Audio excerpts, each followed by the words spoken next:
সম্প্রতি ধর্ষণ ও নারী নিপীড়ন বেড়ে যাওয়ার প্রতিবাদে বিক্ষোভ জানিয়েছে ঢাকা বিশ্ববিদ্যালয়ের গণযোগাযোগ ও সাংবাদিকতা বিভাগের বর্তমান ও সাবেক শিক্ষার্থীরা। দুপুরে ঢাকা বিশ্ববিদ্যালয়ের রাজু ভাস্কর্যের সামনে তারা এই বিক্ষোভ কর্মসূচি করেন। এ সময় সাংবাদিকতার শিক্ষার্থীরা বলেন, কাজের জন্য নারীরা ঘর থেকে বের হলে পরিবারের লোকজন আতঙ্কে থাকে। একটা আশঙ্কা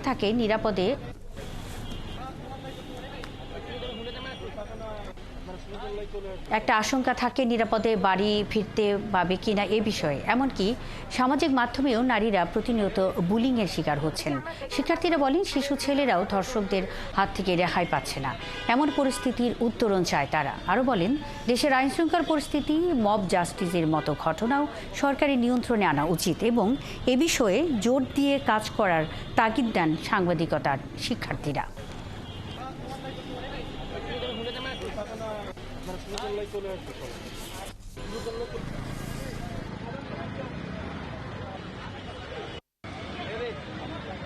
আমরা দেখতে পাচ্ছি বিচার কার্য চলছে।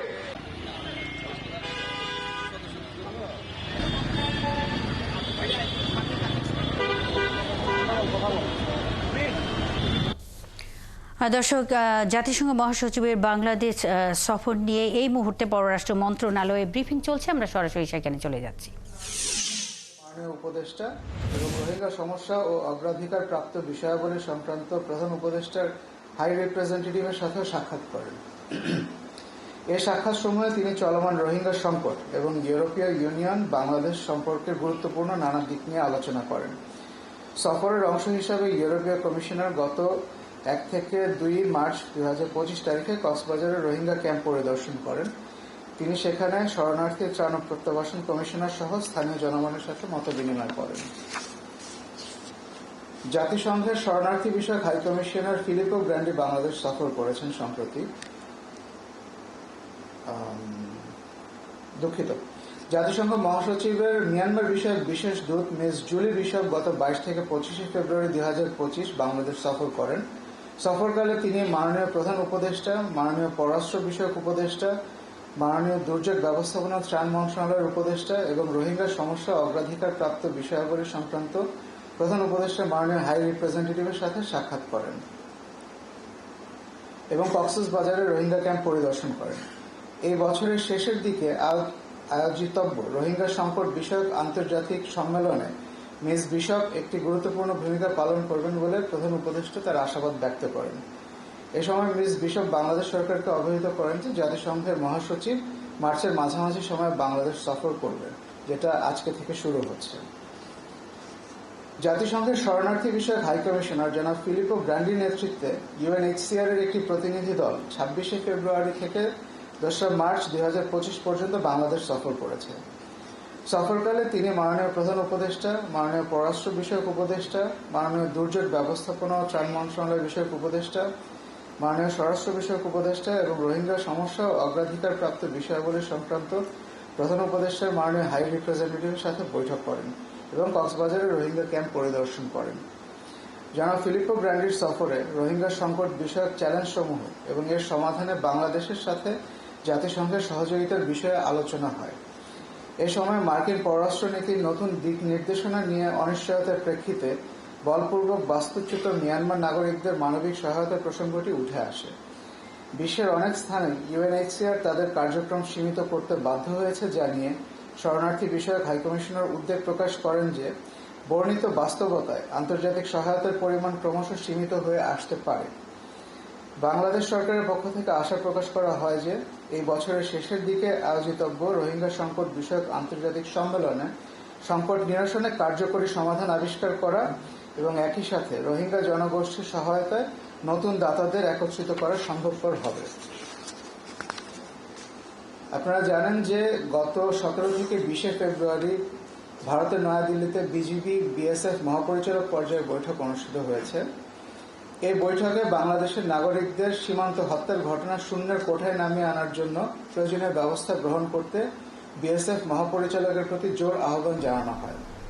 বৈঠকে যে সকল বিষয়ে মতৈক্য হয়েছে এগুলোর মধ্যে রয়েছে সীমান্তের মধ্যে 150 গজের মধ্যে কাঁটাতারের বেড়া নির্মাণের ক্ষেত্রে যৌথ পরিদর্শন ও যৌথ আলোচনার ভিত্তিতে যথাযথ প্রক্রিয়া অনুসরণপূর্বক নির্মাণ, বিভিন্ন ধরনের আন্তঃসীমান্ত অপরাধ দমন, বিশেষ করে ফেন্সিডিল, ইয়াবা, গাঁজা সহ বিভিন্ন গবাদি পশু পাচার রোধ, অবৈধ অনুপ্রবেশ, মানব পাচার, স্বর্ণ, অস্ত্র, জাল মুদ্রার নোট প্রভৃতি চোরাচালান রোধ এবং এসব অপরাধের সঙ্গে জড়িত ব্যক্তিবর্গের সম্পর্কে তাৎক্ষণিক তথ্য আদান প্রদান, আন্তর্জাতিক সীমানা আইন লঙ্ঘন করে। দর্শক, জাতিসংঘ মহাসচিবের বাংলাদেশ সফর নিয়ে পররাষ্ট্র মন্ত্রণালয়ে ব্রিফিং চলছিল, আমরা সরাসরি সেখানে ছিলাম। জাতিসংঘ মহাসচিব অ্যান্টোনিও গুতেরেস বিকেলে 4 দিনের সফরে বাংলাদেশে আসছেন। প্রায় 7 বছরের মাথায় তার দ্বিতীয় দফা সফর এটি। তার এই সফরের মধ্য দিয়ে রোহিঙ্গা বিষয়ে আন্তর্জাতিক সম্প্রদায়ের মনোযোগ ও অর্থ সহায়তা বাড়ানোর ইস্যুটিকে গুরুত্ব দিচ্ছে বাংলাদেশ। রোহিঙ্গা শরণার্থী সংকট এবং মানবাধিকারের প্রসঙ্গ অগ্রাধিকার পাবে এই সফরে। বাংলাদেশে জাতিসংঘের আবাসিক সমন্বয়কারী গোয়েন লুইস গণমাধ্যমকে জানিয়েছেন, প্রধান উপদেষ্টার আমন্ত্রণে রমজান মাসে সংহতি জানাতে অ্যান্টোনিও গুতেরেসের এই সফর। প্রতি বছর তিনি রমজান মাসে মুসলিম দেশগুলোতে সফর করেন। সফরে তিনি রোহিঙ্গাদের নিয়ে আলোচনা করবেন। সেখানে আন্তর্জাতিক সহায়তার বিষয়টি উঠে আসবে। 14 মার্চ প্রধান উপদেষ্টা সহ অন্য 2 উপদেষ্টার সাথে পৃথক বৈঠক করবেন জাতিসংঘের মহাসচিব। এরপর একই দিন বেলা 11টায় ঢাকা থেকে বিমানযোগে কক্সবাজার যাবেন জাতিসংঘ মহাসচিব ও প্রধান উপদেষ্টা। সেখানে রোহিঙ্গা ক্যাম্পে ইফতার শেষে রাতেই ঢাকা ফিরবেন। এরপর 15 মার্চ জাতিসংঘের ঢাকা অফিসে বৈঠক, নাগরিক সমাজ, তরুণদের সাথে বৈঠক করবেন অ্যান্টোনিও গুতেরেস।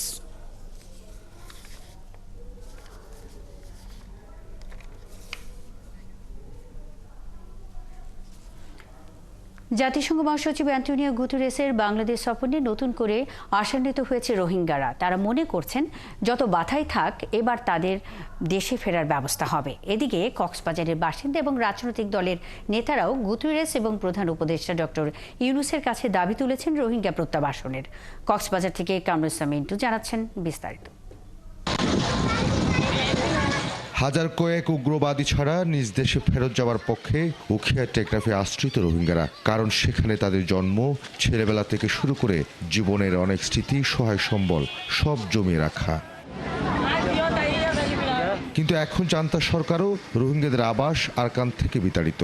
এখন আরাকান দখল করে আছে দেশটির বিদ্রোহী গোষ্ঠী আরাকান আর্মি, যে কারণে এখন অনেক জটিল রোহিঙ্গা প্রত্যাবাসন। এ অবস্থায় যখন বাংলাদেশ সফরের কর্মসূচিতে 1 লাখ রোহিঙ্গার সঙ্গে ইফতারের কর্মসূচি রেখেছেন জাতিসংঘের মহাসচিব অ্যান্টোনিও গুতেরেস, তখন আবার নতুন করে আশান্বিত হয়েছে বাংলাদেশে আশ্রিত রোহিঙ্গারা। তাদের নেতারা বলছেন, যত কঠিন হোক গুতেরেস এবার তাদের দেশে ফেরত পাঠানোর একটা পথ খুঁজে বের করবেন। বাংলাদেশের আতলই পুরা দুনিয়ায় মিলি আর কানতে কান সেফ জোন গরন আর টুপি দি আর অতন ওয়াপাস মাঝে জলদি ফাঁসা দিবে বলে ইন্টারন্যাশনাল আরে আরে ইয়ান বেইবার দিতার দাবি করছি। রোহিঙ্গারা আরো মনে করেন, বাংলাদেশের প্রধান উপদেষ্টা ডক্টর ইউনূস চেষ্টা করলেই তাদের দেশে পাঠাতে পারেন। তিনি তাদের জন্মভূমিতে ফেরাতে বিশ্ব নেতাদের চাপ দিতে পারেন। ডক্টর ইউনূসের আতলই আর দাজে এই দুনিয়ার জুরি আতলই বাদ আছে আর দাজে কেঙ্গির আর তন নিজের তন তার টু বিশেষ জন পৌঁছি পাইছেন আর ইয়ান দাজে রিকোয়েস্ট করি বলা যদি আনো যদি করে দিনা ফারদের মরিবল লাকাদা সুরত করে দিবল্লা বাংলাদেশ লয়ারে মিলিয়ারে এ সুরত তান লয়ারে তলে দাসি ইয়ান তুলে দুজন তারা দিনের জন্য। এদিকে কক্সবাজারের বাসিন্দা ও রাজনৈতিক নেতারা বলছেন, তারা আশা করেন গুতেরেসের এই সফরের পর রোহিঙ্গাদের ক্যাম্প ভিত্তিক জীবন যাপনের নিরাপত্তা নিশ্চিত হবে, তাদের জীবন মানে উন্নয়ন হবে। আমরা আশা রাখি আমাদের মাননীয় প্রধান উপদেষ্টা একজন ইন্টারন্যাশনাল ফিগার, উনি জাতিসংঘের মহাসচিবের সাথে বসে WFPর যে খাদ্য সহায়তা কমানোর যে চিন্তাভাবনা সে থেকে সরে আসার জন্য উনি প্রয়োজনীয় ব্যবস্থা নেবেন। 3টার সমন্বয়ে আজকে এখানে আপনার 3টা গ্রুপ এখানে উপস্থিত হচ্ছেন। আমি আশা করব একটা সমাধান এখান থেকে আসতে হবে। শুক্রবার 2 বিশ্ব বরেণ্য নেতা ক্যাম্পে রোহিঙ্গাদের সাথে ইফতার করবেন, তাদের ক্যাম্প জীবন ও চাওয়া পাওয়ার কথা শুনবেন। কামরুল ইসলাম মিন্টু, 71, কক্সবাজার। নির্বাচন সংস্কার কমিশনের প্রতিবেদনের বেশ কিছু বিষয়ের সাথে একমত নয় নির্বাচন কমিশন, আর এই নিয়েই জাতীয় ঐক্যমত্য কমিশনকে চিঠি দিতে যাচ্ছে ইসি। তবে কবে এই চিঠি দেওয়া হবে সে বিষয়ে এখনও নির্দিষ্ট করে কিছু জানায়নি নির্বাচন কমিশন। ইসির কর্মকর্তারা জানিয়েছেন, সংস্কার কমিশনের প্রতিবেদনে দেয়া 48 ঘন্টার মধ্যে ফলাফল গেজেটের বিশ্বাসযোগ্যতার সার্টিফিকেট তত্ত্বাবধায়ক সরকারের মেয়াদ 4 মাস করে স্থানীয় সরকার নির্বাচন, সীমানা নির্ধারণে স্বাধীন কমিশন গঠন, ইসির সংসদীয় কমিটির কাছে দায়বদ্ধতা ও স্থানীয় সরকার নির্বাচন আগে সহ বেশ কয়েকটি বিষয় নিয়ে তারা একমত নন। মঙ্গলবারের মধ্যে এনআইডি আইন বাতিল না করলে পরদিন থেকে অর্থ দিবসের অপারেশন হল্ট কর্মসূচি পালন করবেন ইসির কর্মকর্তারা। এই নির্ধারিত সময়ের মধ্যে এনআইডি কার্যক্রম নির্বাচন কমিশনের অধীনে না আসলে ইসি সহ মাঠ পর্যায়ের সব কার্যালয়ে এই অপারেশন হল্ট পালন করা হবে। এর আগে বৃহস্পতিবার বেলা 11টা থেকে দুপুর 1টা পর্যন্ত এই কর্মসূচি পালন করেন তারা। জাতীয় পরিচয়পত্র সেবা কার্যক্রম নির্বাচন কমিশনে রাখার দাবিতে সারা দেশে 2 ঘন্টার এই কর্মবিরতি পালন করেন তারা। এ সময় এনআইডি সেবা বন্ধ রাখা হয়।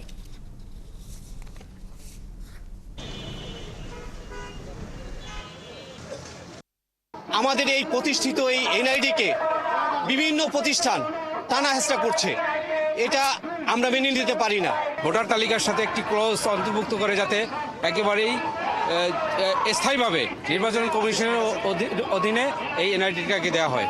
আমরা কারো বিরোধিতা করতেছি না, কারো ক্ষতি করতেছি না। আমরা চাচ্ছি আমাদের যে 13 কোটি ভোটার আছে প্লাস আরো যে ডাটা আছে সেই ডাটা নিশ্চয়তা যাচ্ছে, নিরাপত্তা যাচ্ছে। সরকারকে এবং সংশ্লিষ্টজন যারা আছেন যে আপনারা দয়া করে দ্রুততম সময়ে আপনারা এই আইনটা বাতিল করে নির্বাচন কমিশনের পূর্বাবত আপনারা ফিরিয়ে নেন। সারা দেশে 2 ঘন্টার কর্মবিরতি কর্মসূচি পালন করবেন ইসির কর্মকর্তারা। কর্মবিরতির খবর রাখছেন সহকর্মী ফারজানা আক্তার। নির্বাচন কার্যালয় থেকে সরাসরি যোগ দিচ্ছেন তিনি আমাদের সাথে। ফারজানা, এখানে সর্বশেষ পরিস্থিতি কেমন দেখছেন?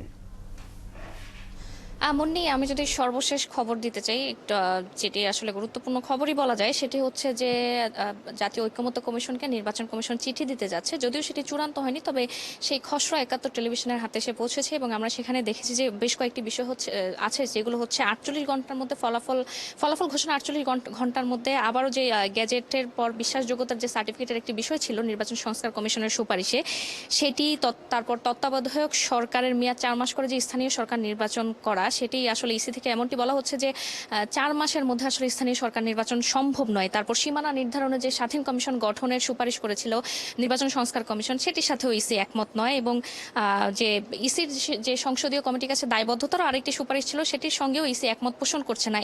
এগুলো সহ বেশ কয়েকটি বিষয়ে আসলে ইসি একমত না পোষণ না করে তারা একটি চিঠির খসড়া তৈরি করেছে এবং আমি যতটুকু ইসি সূত্রে জানতে পেরেছি যে সেই চিঠিটি চূড়ান্ত করে আগামীকাল বা পরশু দিনের মধ্যে ঐকমত্য কমিশনকে তারা দিতে যাচ্ছে। এবং আন্দোলনের খবর যদি বলি, সেটি হচ্ছে আজ সকাল 11টা থেকে 1টা পর্যন্ত আমরা দেখেছি নির্বাচন কমিশনের কর্মকর্তা কর্মচারীরা আন্দোলন করেছেন এবং সেটি করেছে আসলে এনআইডিকে ইসির অধীনে রাখতে, এনআইডিকে যাতে ইসির অধীনে রাখা হয়। কারণ আপনি জানেন যে বেশ কয়েকদিন ধরেই কিন্তু এনআইডি ইসির অধীনে থেকে নিয়ে অন্য কোথাও, অর্থাৎ কয়েকদিন আগে যে সরকার, অন্তর্বর্তী সরকার যে একটি খসড়া যে প্রকাশ করেছিল, সেখানে বলা ছিল যে ইসি অধীন থেকে এনআইডি নিয়ে যে আলাদা একটি কমিশন গঠন করবে, সেটির আসলে বিরোধিতা করেই এই এনআইডির আজকে কর্মবিরতি ঘোষণা করেছে। তারা স্ট্যান্ড ফর এনআইডি নামে এই কর্মসূচি দিয়েছে এবং তারা এই কর্মসূচি থেকে যে ঘোষণাটি দিয়েছে সেটি হচ্ছে যে মঙ্গলবারের মধ্যে যদি সরকার দৃশ্যমান কোনো ঘোষণা না দেয় এনআইডির বিষয়ে, তাহলে তারা বুধবার আবারও কর্মবিরতি পালন করবে। এবং এই ক্ষেত্রে আমরা দেখেছি যে আজ যারা নির্বাচন কমিশনে এনআইডি সেবা নিতে এসেছিলেন তারা কিন্তু ভোগান্তির মুখে পড়েছে এবং এক্ষেত্রে নির্বাচন কমিশনের কর্মকর্তা কর্মচারীরা বলছেন এনআইডি যেহেতু এতদিন ইসির অধীনে ছিল, সেহেতু ইসির অধীনেই থাকা উচিত। কারণ এনআইডির সাথে তারা এত বছর কাজ করে আসছে এবং তারা দাবি করছে যে নাগরিকদের তথ্য ইসিতে বেশি সুরক্ষিত থাকে। এবং তারা যেমনটি বলছে যে বিগত সরকারের আমলে সুরক্ষা সেবা বিভাগে এনআইডি নিয়ে যাওয়া সহ বেশ কয়েকটি ষড়যন্ত্র করা হয়েছিল, তাদের দাবি সেই ষড়যন্ত্র এখনো চলছে এবং তারা বলছেন যে সেই সব ষড়যন্ত্র রুখে দিতে হবে এবং তারা সরকারের কাছে দাবি জানিয়েছে। তারা নির্বাচন কমিশনকে বলেছিল, নির্বাচন কমিশন সেই হিসেবে সরকারকে চিঠিও দিয়েছিল, তবে এখন পর্যন্ত চূড়ান্ত কোনো ঘোষণা আসেনি। তারা সেই চূড়ান্ত ঘোষণার অপেক্ষা করছে এবং সেই ঘোষণা না আসলে তারা বুধবার আবারও কর্মবিরতিতে যাচ্ছে। তো এই ছিল ইসি থেকে আমার কাছে সবশেষ। ফারজানা আক্তার, অসংখ্য ধন্যবাদ। সঙ্গেই থাকবেন দর্শক। সারা দেশে 2 ঘন্টার কর্মবিরতি কর্মসূচি পালন করবেন ইসির কর্মকর্তারা। এই বিষয়ে সবশেষ খবরাখবর নিয়ে ফারজানা আক্তার যুক্ত ছিলেন। সচিবালয় ও প্রধান উপদেষ্টার বাসভবন যমুনা সহ এর আশেপাশের এলাকায় সব ধরনের সভা সমাবেশ ও মিছিল নিষিদ্ধ করেছে ঢাকা মেট্রোপলিটন পুলিশ। বৃহস্পতিবার এক বিজ্ঞপ্তিতে এই তথ্য জানানো হয়েছে। পরবর্তী নির্দেশ না দেওয়া পর্যন্ত এই নির্দেশ বহাল থাকবে। আইন শৃঙ্খলা রক্ষায় এই সিদ্ধান্ত নেওয়া হয়েছে বলে বিজ্ঞপ্তিতে জানানো হয়েছে। সচিবালয় আর যমুনা ছাড়াও হোটেল ইন্টারকন্টিনেন্টাল মোড়, শাহবাগ মোড়, কাকরাইল মোড়, মিন্টু রোডে যে কোনো প্রকার সভা সমাবেশ, গণজমায়েত, মিছিল ও শোভাযাত্রা নিষিদ্ধ করা হয়েছে।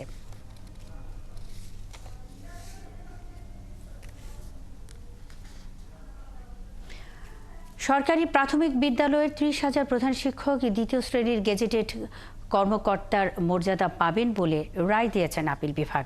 সেই সঙ্গে এখন থেকে 10ম গ্রেডের সব প্রাথমিকের প্রধান শিক্ষকরা বেতন পাবেন। বৃহস্পতিবার সকালে প্রধান বিচারপতি ডক্টর সৈয়দ রেফাত আহমেদের নেতৃত্বাধীন 4 বিচারপতির আপিল বেঞ্চ এ রায় দেন। এর আগে 2022 সালের 6 জানুয়ারি এ বিষয়ে রায়ের বিরুদ্ধে সরকারের করা আপিলের চূড়ান্ত শুনানি শেষে আপিল খারিজ করে দিয়ে রায় দেন তৎকালীন প্রধান বিচারপতির নেতৃত্বাধীন আপিল বিভাগের পূর্ণাঙ্গ বেঞ্চ। হাইকোর্ট বিভাগ ও আপিল বিভাগের ওই রায় দীর্ঘ 3 মাসেও কার্যকর না করায় প্রধান শিক্ষকেরা আদালত অবমাননার মামলা করেন। পরে একই বছরের 27 জুন হাইকোর্টের একটি দ্বৈত বেঞ্চ কেন সর্বোচ্চ আদালতের রায় কার্যকর না করে আদালতকে অবজ্ঞা করার অপরাধে বিবাদীদের বিরুদ্ধে শাস্তিমূলক ব্যবস্থা নেওয়া হবে না মর্মে 1 মাসের মধ্যে কারণ দর্শানোর নির্দেশ দেন। এর প্রেক্ষিতে 2 দিন আগের তারিখে সিভিল রিভিউ পিটিশন দায়ের করে মন্ত্রণালয়। পরবর্তীতে আপিল বিভাগের পূর্ণাঙ্গ বেঞ্চ চূড়ান্ত শুনানি শেষে সিভিল রিভিউ পিটিশনটি নিষ্পত্তি করে রায় দেন।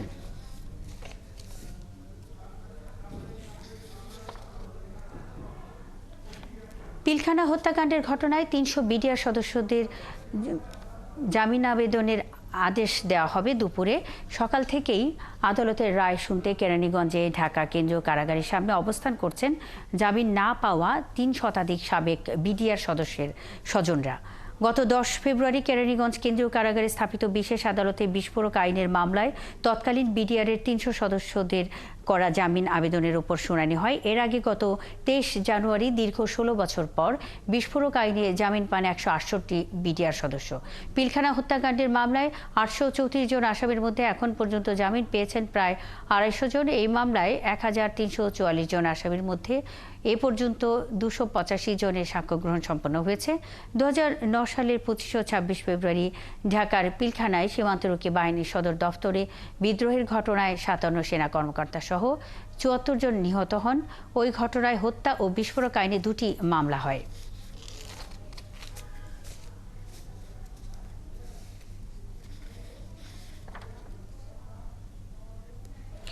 বাংলাদেশ জামায়াতে ইসলামীর আমির ডাক্তার শফিকুর রহমানের সঙ্গে সৌজন্য সাক্ষাৎ করেছেন বাংলাদেশে নিযুক্ত রাশিয়ার অ্যাম্বাসেডর আলেকজান্ডার জি খোজিন। সকালে রাজধানীর বড়মগ বাজারের জামাতের কেন্দ্রীয় কার্যালয়ে এই বৈঠক অনুষ্ঠিত হয়। বৈঠক শেষে এ নিয়ে সাংবাদিকদের সাথে কথা বলেন দলটির নায়েবে আমির ডাক্তার সৈয়দ আবদুল্লাহ মোহাম্মদ তাহের। জানান, বাংলাদেশে বর্তমান পরিস্থিতি, রাশিয়া বাংলাদেশ সম্পর্ক ও বাংলাদেশে ইউরোপের দেশটির বিনিয়োগ বাড়ানো নিয়ে কথা হয়েছে। আলোচনা হয়েছে আগামী নির্বাচন নিয়েও। এ সময় রাশিয়া বাংলাদেশে তাদের বিনিয়োগ বাড়াতে চায় উল্লেখ করে তাহের বলেন, দেশটি আন্তর্জাতিক ও দেশীয়ভাবে জামাতের সাথে কাজ করতে চায় বলে জানিয়েছেন অ্যাম্বাসেডর। এ সময় 1971-এর মুক্তিযুদ্ধে বাংলাদেশকে রাশিয়ার সমর্থন করায় কৃতজ্ঞতাও প্রকাশ করেন তাহের।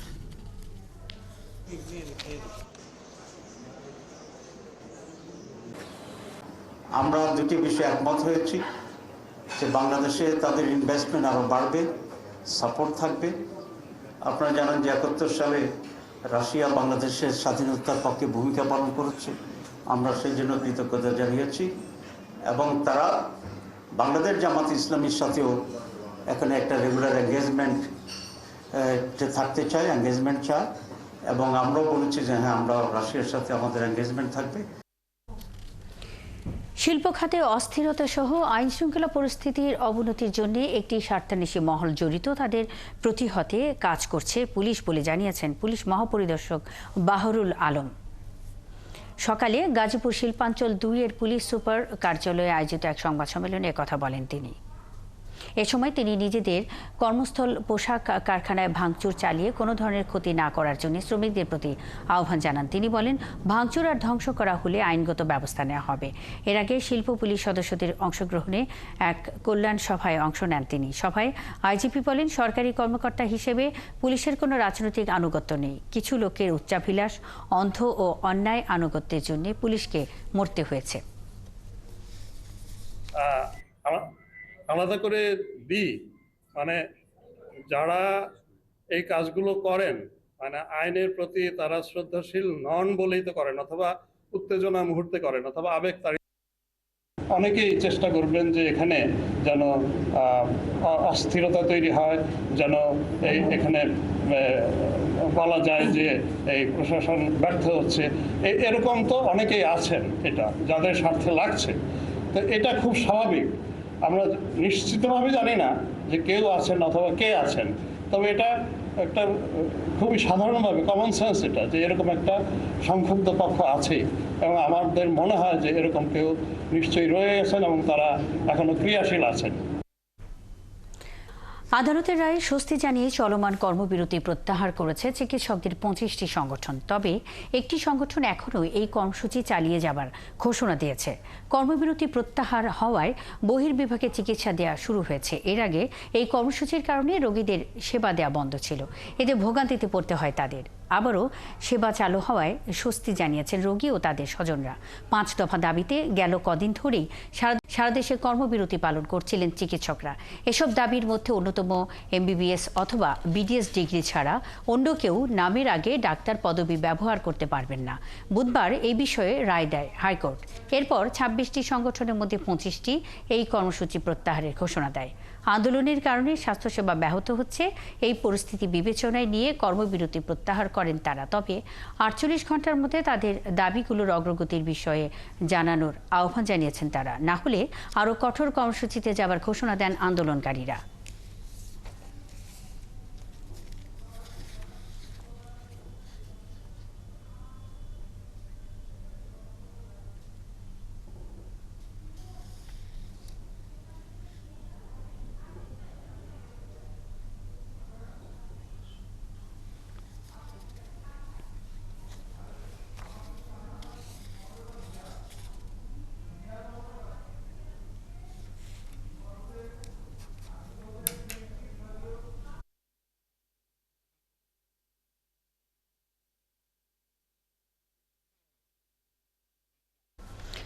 সারা দেশে 5 দফা দাবিতে চলা চিকিৎসকদের কর্মবিরতি প্রত্যাহার করেছে 18টি চিকিৎসক সংগঠন। কিন্তু পুরোপুরি 5 দফা দাবি না মানা এবং চিকিৎসকদের উপর পুলিশের হামলার প্রতিবাদে এই কর্মবিরতি চলছে চট্টগ্রামে। এদিকে কর্মবিরতি প্রত্যাহার করে বিভিন্ন জেলার হাসপাতালগুলোর বহির্বিভাগে টিকিট কেটে সেবা নিতে পারছেন রোগীরা। সহকর্মীদের তথ্য ও ছবিতে প্রতিবেদন। চট্টগ্রামে পুরোপুরি 5 দফা না মানা পর্যন্ত কর্মবিরতি চালিয়ে যাওয়ার সিদ্ধান্ত নিয়েছেন ইন্টার্ন চিকিৎসকরা। এ সময় বক্তারা বলেন, 24 ঘন্টার মধ্যে তাদের উপর হামলায় জড়িত পুলিশ সদস্যদের গ্রেপ্তার ও শাস্তির আওতায় না আনলে আরও কঠোর কর্মসূচি দেওয়া হবে। 5 দফার মধ্যে 1 দফা মেনে নেওয়া হয়েছে। আমাদের দাবি ছিল টোটাল 5 দফা। বাকি 4টার ব্যাপারে আমরা স্পষ্ট কোনো নির্দেশনা না পাওয়াতেই আজকের এই কর্মসূচি, এবং একই সাথে গতকালকে যে হামলা করা হয়েছে ন্যাক্কারজনকভাবে, সেই হামলার প্রতিবাদেও আজকের এই কর্মসূচি। এটা যদি কার্যকরভাবে আমাদেরকে যদি আশ্বাস দেওয়া হয় যে এগুলো খুব দ্রুতই প্রণয়ন করা হবে, তাহলে আমরা খুব দ্রুতই ক্লাসে ব্যাক করব। চট্টগ্রাম মেডিকেল কলেজ হাসপাতালের পরিচালক জানান, ICU, CCU ও লেবার ওয়ার্ড সহ জরুরি বিভাগ চালু রয়েছে। এছাড়া সাধারণ রোগীদের জন্য বিশেষ ব্যবস্থা নেওয়া হচ্ছে। দাবিগুলো যেহেতু ওদের হচ্ছে বিশেষ পরীক্ষার বয়স 32 থেকে 34 করা, আর একটা হচ্ছে ডাক্তারের সংখ্যা বৃদ্ধি করা, এগুলো হচ্ছে গ্রাজুয়ালি এই দাবিগুলো আস্তে আস্তে ধীরে ধীরে এইগুলো কিন্তু মানা হবে। এদিকে ময়মনসিংহ মেডিকেল কলেজ হাসপাতালের টিকিট কেটেও কোনো চিকিৎসকের দেখা পাননি রোগীরা। বহির্বিভাগে ঘন্টার পর ঘন্টা অপেক্ষা করে ফিরে গেছেন অনেকেই। একটা ইমার্জেন্সি ডাক্তার দেখাবো, কালকে থেকে আমরা ঢাকা থেকে রেফার করে এখানে ময়মনসিংহ আসছি, এইখানেও 2-3 দিন ধরে ঘুরতেছি, কোনো ডাক্তার পাইতেছি না। এভাবে আমরা কি করব? বরিশাল শেরেবাংলা মেডিকেলেও আন্ত এবং বহির্বিভাগে চিকিৎসা শুরু হয়েছে। টিকিট কেটে লম্বা লাইনে দাঁড়িয়ে সেবা নিচ্ছেন রোগীরা। পায়ে ব্যথার জন্য আসছি, পায়ে ব্যথার সিরিয়ালে ডাক্তার দেখাবো। জ্বরের জন্য আসছিলাম, জ্বর ঠান্ডা, ডাক্তারকে বলছে, ডাক্তার সুন্দরভাবে দেখছে। ডক্টরস মুভমেন্ট ফর জাস্টিসের নেত্রী নাজিয়া আলী জানান, বৃহস্পতিবার 19টি চিকিৎসক সংগঠনের মধ্যে 18টি কর্মবিরতি প্রত্যাহার করে বিভিন্ন জেলার হাসপাতালের বহির্বিভাগে কাজ শুরু করেছে। শাকিলা শম্পা, 71। শূন্য পদে চিকিৎসকদের নিয়োগ দিতে 7,000-এর বেশি পদ সৃষ্টি করে জনপ্রশাসন থেকে অনুমোদন নেওয়া হয়েছে উল্লেখ করে স্বাস্থ্য মন্ত্রণালয় সম্পর্কিত প্রধান উপদেষ্টার বিশেষ সহকারী ডাক্তার সাইদুর রহমান জানান, নিয়মিত বিসিএস ছাড়াও বিশেষ বিসিএসের মাধ্যমে 2,000 চিকিৎসককে নিয়োগ দেবার জন্য জনপ্রশাসনে প্রস্তাব পাঠানো হয়েছে। দুপুরে সচিবালয়ে এক ব্রিফিংয়ে এসব বলেন তিনি। এ সময় চিকিৎসকদের কর্মবিরতির কারণে জনগণের ভোগান্তি হওয়ায় দুঃখ প্রকাশ করেন তিনি। কর্মবিরতি প্রত্যাহার ও দাবি লিখিত আকারে দেওয়ার আহ্বান জানান সাইদুর রহমান। বিশেষজ্ঞ সেবার ধারাবাহিকতা এবং মান রক্ষার জন্য 3 পর্যায়ে প্রায় 7,000-এরও বেশি বিশেষজ্ঞ সুপারনিউমারি পদ সৃষ্টি করে বিশেষজ্ঞদের মধ্যে থাকা ক্ষোভ এবং বঞ্চনার অবসান ঘটানোর উদ্যোগ নিয়েছি। ইতিমধ্যেই প্রথম তালিকা জনপ্রশাসন মন্ত্রণালয় থেকে আমাদের কাছে সম্মতি এসছে, আমরা সেটির আর্থিক সংশ্লেষের জন্য অর্থ মন্ত্রণালয়ে প্রেরণ করেছি। দ্বিতীয় তালিকাটিও আমরা আমাদের মন্ত্রণালয় থেকে জনপ্রশাসনে প্রেরণ করেছি। তৃতীয়টি এখন অধিদপ্তরে তৈরি করা হচ্ছে। আমরা আশাবাদী আগামী সপ্তাহে সেটি আমাদের এখানে এসে পৌঁছবে। বাংলাদেশের মিডিয়ায় এখনও সাবেক সরকারের সব কথা লিখছেন না বললেন বাংলাদেশ জাতীয়তাবাদী দল বিএনপির ভাইস চেয়ারম্যান বরকতুল্লাহ বুলু। কুমিল্লায় বিএনপির বিভাগীয় সমাবেশের সব কথা বলেন তিনি আরও বলেন, শেখ হাসিনার পতনের 7 দিন আগে বাংলাদেশের কিছু শিল্পপতি মিডিয়ার মালিক শেখ হাসিনার সঙ্গে কবর পর্যন্ত থাকার ঘোষণা দিয়েছিলেন। বর্তমান অন্তর্বর্তী সরকার তাদের বিরুদ্ধে কোনো ব্যবস্থা নেয়নি। শেখ হাসিনাকে তারা কেউ গাড়ি দিয়েছেন, কেউ হেলিকপ্টার দিয়েছেন, কেউ আর্থিক সহযোগিতা করেছেন। এ কথাগুলো মিডিয়ায় আসে না। এই মিডিয়া হাউসগুলো কারা নিয়ন্ত্রণ করছেন তা খুঁজে বের করতে হবে।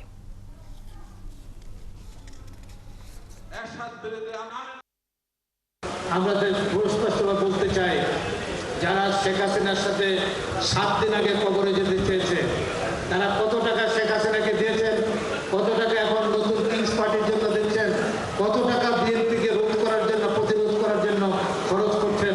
আপনাদের বিবেকের কাছে প্রশ্ন, আপনারা এগুলো অন্তত আপনাদের মিডিয়া প্রকাশ করবেন। আপনারা প্রকাশ করেন না। আজকে বাংলাদেশের বিএনপির কোথায় খেয়ে গেল, কিন্তু আপনাদের দেখেন বৈষম্য বিরোধী আন্দোলনের নামে যারা নতুন পার্টি করছে, বাংলাদেশের এমন কোনো জেলা নেই যে জেলার এক্সিএম, চিফ ইঞ্জিনিয়ার, সেক্রেটারি থেকে শুরু করে এমন কোনো মন্ত্রণালয় নাই, যার তদবির নাই সরকারে, যেখানে তারা তদবির করে না। ঠিক না? ঈদ মানেই নতুন পোশাক, উৎসবের রং আর উদযাপনের আনন্দ। আর এই ঈদকে আরও রঙিন করে তুলতে জনপ্রিয় ফ্যাশন ব্র্যান্ড সারা লাইফস্টাইল এবার তৈরি করেছে পার্সিয়ান 10 থিমের সব পোশাক।